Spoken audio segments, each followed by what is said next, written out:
पाशा कोरटकर, रावल्या सोलापूरकर असे क्रियानिष्ठ ज्यांना समाजात काही किंमत नाही असे लोक धाडस तरी करतील का?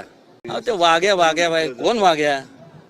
एकच वाघ होऊन गेला, ते म्हणजे छत्रपती शिवाजी महाराज आणि संभाजी महाराज. त्यांना कळायला पाहिजे का नाही सगळ्यांना? एका सांगण्यासारख्या बोळ्यान दूध पितं का ते सगळे लोक? आता अवमान जेव्हा होतं तेव्हा दिसत नाही का त्यांना? शिवाजी महाराज, छत्रपती शिवाजी महाराज, छत्रपती संभाजी महाराजांचा अवमान ही त्यांची सगळ्यांची मनापासूनची इच्छा आहे. आणि मग लोकांनी ह्यांना त्यांच्या जागा दाखवून द्याव्यात. या छत्रपती शिवाजी महाराजांनी सर्व धर्म समभावाचा विचार दिला. हाच विचार हा संपूर्ण देशाला अखंड ठेवणार आहे. असतात अलीकडे तर भरपूर कलाकार झाले, कादंबऱ्या लिहितात. ही माझी कल्पना होती. अरे तुझी कल्पना आम्हाला करायची काय? त्याला काय इतिहासाचं काय दाखले आहेत का? नाही. पण साधं एक अजूनपर्यंत छत्रपती शिवाजी महाराजांचं आंतरराष्ट्रीय पातळीवरचं एक स्मारकासाठी ₹1 सुद्धा अजूनपर्यंत म्हणजे ती तरतूद करण्यात. आणि प्रत्येक जण त्यांच्या अंतःकरणातनं म्हणतात का कशातनं म्हणतात मला माहीत नाही, पण मात्र छत्रपती शिवाजी महाराजांना दैवत मानतात असं ते म्हणतात. आणि जर मानत असते तर मग ह्या अधिवेशनात, ह्याच्या अगोदरच्या अधिवेशनात का हा कायदा केला नाही? या समाज आता एवढा विकृत झालाय का?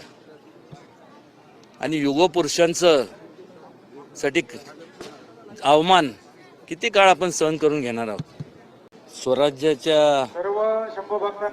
आपण सर्वजण राहतोय, ती स्वराज्याची संकल्पना त्या काळामध्ये छत्रपती शिवाजी महाराजांनी सर्व धर्म समभाव हा विचार दिला. सर्व धर्मातल्या लोकांना एकत्र केलं. एवढंच नव्हे तर राज्यकारभारात लोकांचा सहभाग असावा, त्यांनी त्या काळात ती कल्पना मांडली. म्हणजे लोकशाहीचा ढाचा ज्यांनी रचला छत्रपती शिवाजी महाराजांनी. आणि आज 336वी पुण्यतिथी छत्रपती संभाजी महाराजांची. मला समजत नाही काय झालंय का लोकांना, की तसं पाहायला गेलं तर देव आपण कोणी बघितला नाही, मी तर बघितला नाही. पण छत्रपती शिवाजी महाराजांच्या रूपाने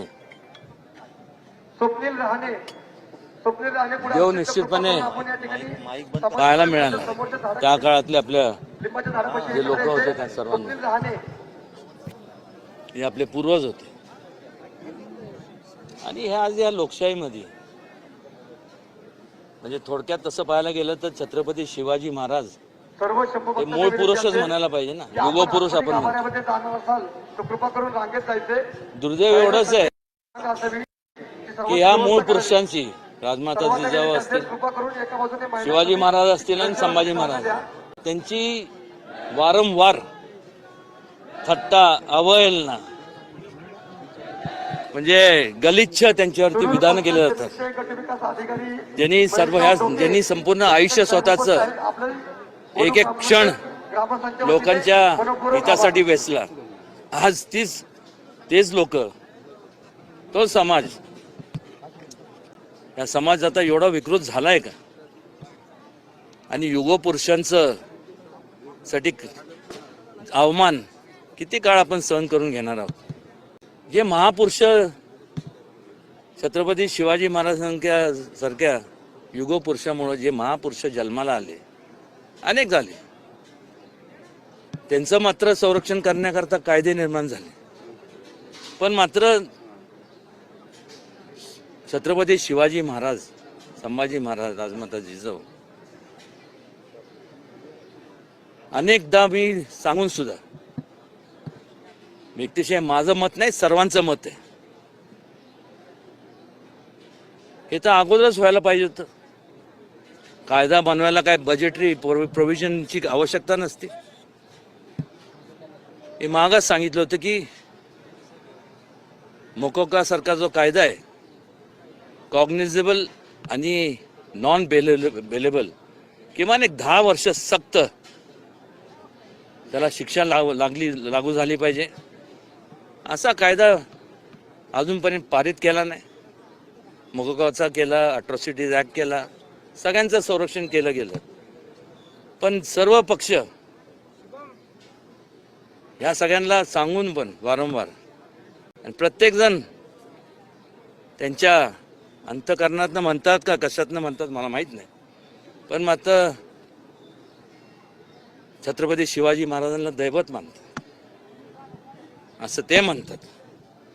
आणि जर मानत असते तर मग ह्या अधिवेशनात, ह्याच्या अगोदरच्या अधिवेशनात का हा कायदा केला नाही? अजून वेळ गेली नाही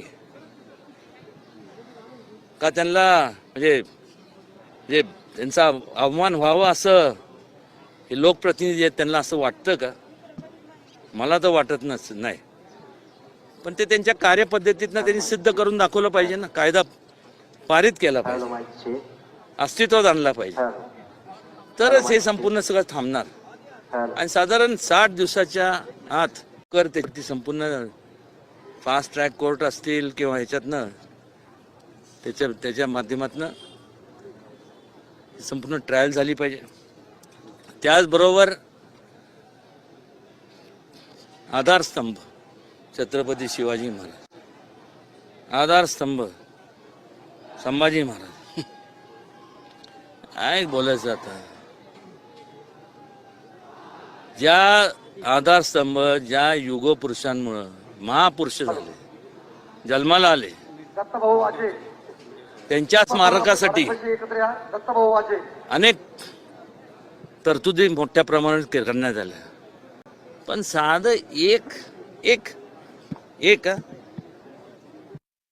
अजूनपर्यंत छत्रपती शिवाजी महाराजांचं आंतरराष्ट्रीय पातळीवरचं एक स्मारकासाठी ₹1 सुद्धा अजूनपर्यंत म्हणजे ती तरतूद करण्यात आलेली नाही. आणि एवढंच नव्हे तर छत्रपती शिवाजी महाराज, संभाजी महाराज यांना तुम्ही आधारस्तंभ म्हणून मानता ना, युगपुरुष आणि हे ते. अजून शासन मान्य इतिहास त्यांचा प्रकाशित झाला नाही.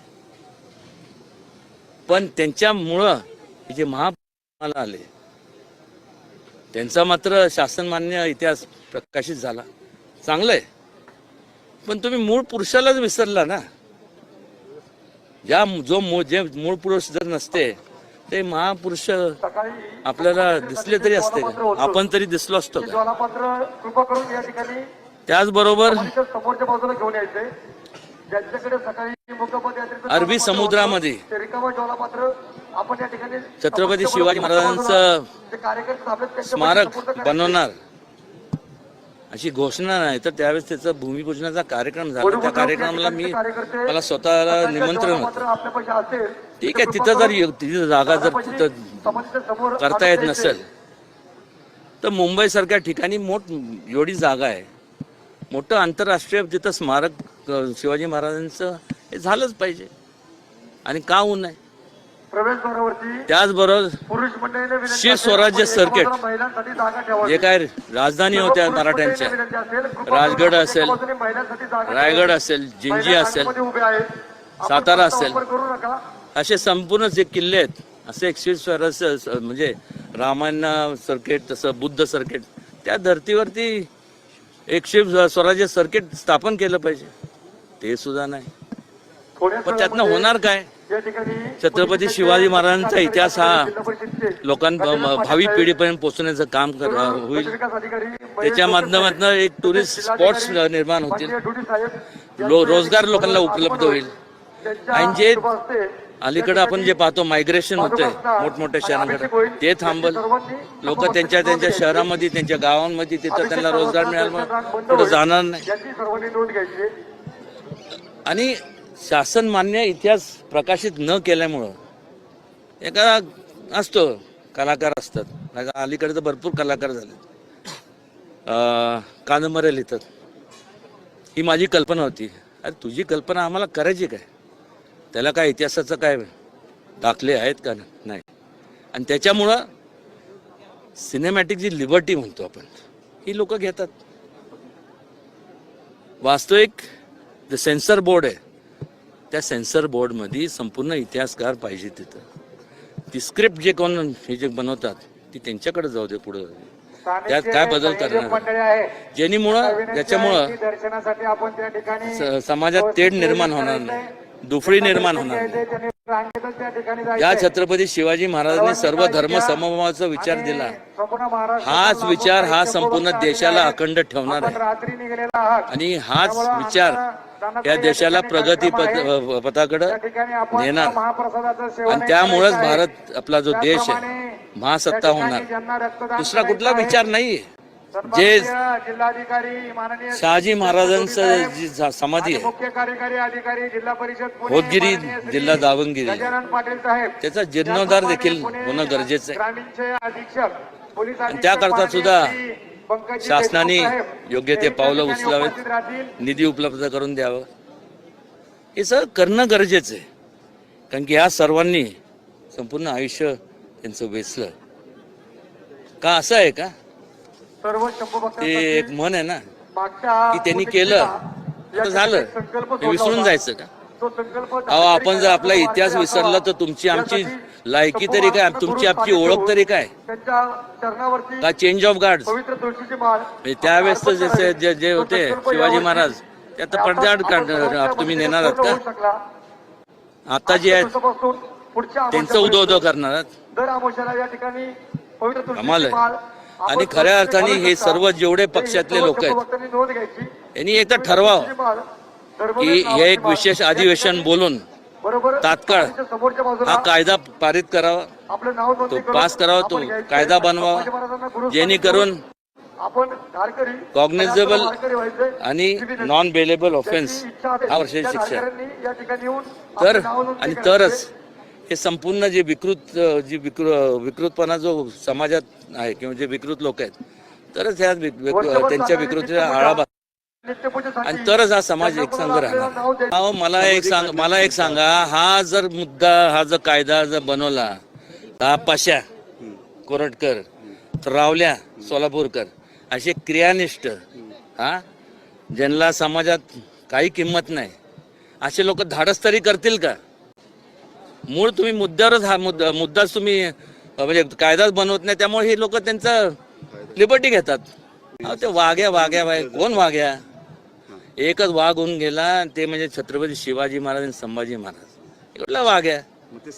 जर समाजी एक लक्षात घ्या, त्यात आता अनेक विद्वत्ता त्यांची त्यांचं प्रदर्शन करतात. त्यात मग ते धनगर समाज आणि होळकरांनी केलं, मग होळकर धनगर समाज काय संबंध काय? एक तुम्ही कमिटी बसवा इतिहासकारांची, ती का तिथं आलं, कधी आलं, इतिहासात तर त्याची काय कुठं नोंद नाही आहे, पण काय असेल ते करा ना आणि तो योग्य तो निर्णय घ्या. हाय काय त्यात?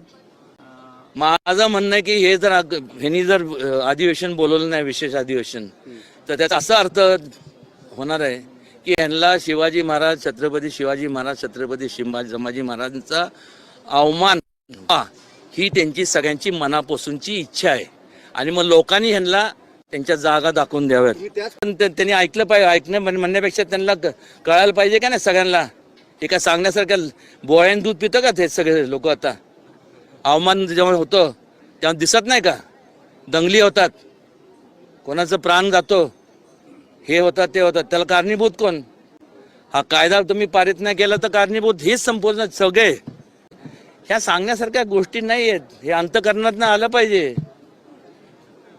जसं मोकोकाच्या बाबतीत तुम्ही हे केला, अट्रॉसिटीच्या बाबतीत, ह्याच्यात काय हात कोणी पकडलाय?